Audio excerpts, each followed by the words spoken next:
Hello, ഇന്നലെ നിലമ്പൂർ നമ്മുടെ ബംഗ്ലാവും കുന്നിൽ ഒരു ഷൂട്ടിംഗ് നടക്കുന്നുണ്ടെന്നാണ് കേട്ടോ. നമ്മുടെ ഒറിജിനൽ എന്നുള്ള മൂവിയിൽ ശ്രീനാഥ് ബാസിയും അതുപോലെ ഒരുപാട് നമ്മുടെ കൊമ്പങ്ങാട് കോയൊക്കെ ഉണ്ടല്ലോ, അവരൊക്കെ അഭിനയിക്കുന്നൊരു മൂവീൻ്റെ ഷൂട്ടിംഗ് നടക്കുന്നുണ്ടെന്ന് പറഞ്ഞപ്പോൾ ഞാൻ എൻ്റെ അമ്മായിനെയും കൂട്ടിയിട്ട് ജസ്റ്റ് ഒന്ന് ഷൂട്ടിംഗ് ഒന്ന് കാണാമെന്ന് കരുതിയിട്ട്, കാരണം നമ്മുടെ തൊട്ടടുത്ത് തന്നെയാണല്ലോ. അപ്പോൾ അതുകൊണ്ട് ഞങ്ങളൊന്ന് പോയപ്പോൾ അവിടെ കുറേ വണ്ടികളൊക്കെ നിർത്തിയിട്ടുണ്ട്. കാരണം ഞങ്ങൾക്കത് പോകാൻ കാണാൻ പറ്റുമെന്നൊന്നും അറിയില്ല. കാരണം എന്ന് വെച്ചാൽ ക്യാമറ അലൗഡ് അല്ല അവിടെ. അപ്പോൾ അതുകൊണ്ട് തന്നെ നമുക്ക് ഫോട്ടോസും വീഡിയോസൊന്നും എടുക്കാനൊന്നും പറ്റില്ല. എന്നാലും ഞങ്ങൾ കുറച്ചൊക്കെ വീഡിയോസും ഫോട്ടോസൊക്കെ ഒപ്പിച്ചെടുത്തു കേട്ടോ. കാരണം വെച്ചാൽ ഞങ്ങൾ അവിടുന്ന് ആ ഒരു കാട്ടിലൂടെയായിരുന്നു ഞങ്ങൾ യാത്ര. അപ്പോൾ അവിടെ പോയപ്പോൾ കുറേ ആളുകളൊക്കെ ഉണ്ട്, പക്ഷെ ആരും ക്യാമറയൊന്നും യൂസ് ചെയ്യുന്നില്ല.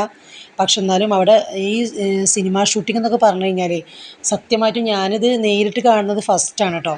എന്താ വെച്ച് കഴിഞ്ഞാൽ നമ്മൾ ഈ സിനിമ കാണുന്ന പോലെയല്ല സത്യം പറഞ്ഞു കഴിഞ്ഞാൽ. ഒരു രംഗം തന്നെ ഒരുപാട് പ്രാവശ്യം എടുക്കുന്നുണ്ട് അവർ, അപ്പം ശരിയാവാത്തതുകൊണ്ടൊക്കെ. അപ്പോൾ ഇതൊരു